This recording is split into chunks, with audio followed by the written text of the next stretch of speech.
I don't think they should revoke those licenses. They, on legal advice from the office of the governor, they were told that they believed that they're licensable. Guam Music Inc.'s attorney Randy Cunliffe says the decision to license Liberty, Uncle Sam, Pharaoh, Symbolics, and other amusement devices stemmed from a meeting between himself, the governor's legal counsel, and Reverend Tax just last week.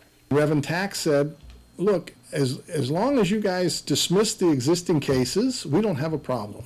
And so we said, okay, we'll call up the AG and see if they're willing to dismiss the existing cases. And they said, sure, they'd love to dismiss them. So when you guys called up the AG's office, did they at any time say, okay, you guys agree, you're not going to get them licensed? Or? No, that was never discussed. And we wouldn't have agreed to that. The Attorney General's office on Tuesday said they still believe, as they did when a case was first filed to revoke the licenses back in 2008, that the machines are illegal. The office is in the process of sending out letters to Guam Music Inc. and other companies informing them of their opinion that these machines cannot be licensed or operated on Guam legally.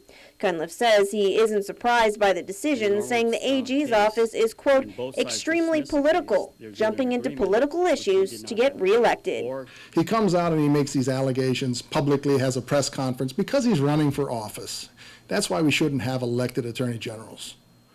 And so he runs out and he does his little dog and pony show, and he makes these allegations, and he says, so I'm not surprised, because that's the nature of the beast. He doesn't come to court. He doesn't act as a lawyer. He just wants to be a politician and get reelected, and so he puts his nose into things that get him publicity. The AG's office has said that regulations that allow machines licensed before August 2001 to be licensed annually is unenforceable, as they say the law says gambling devices are illegal.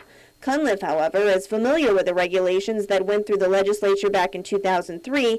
In fact, when he was a senator, the regulations were included in Cunliffe's bill that gave the Supreme Court its independence and authority over the Superior Court. They specifically acted on those rules and regs that said codify them, told the people to codify them because we were acting on them.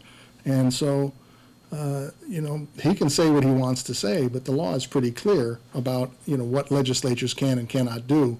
And, if they don't cross every T and dot every I, that doesn't mean that the legislation is invalid.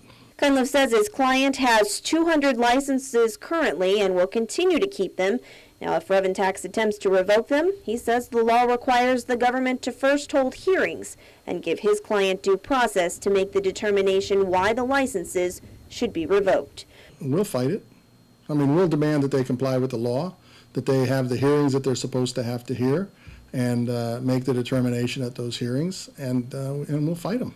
Reporting for Guam's News Network, I'm Mindy Egan.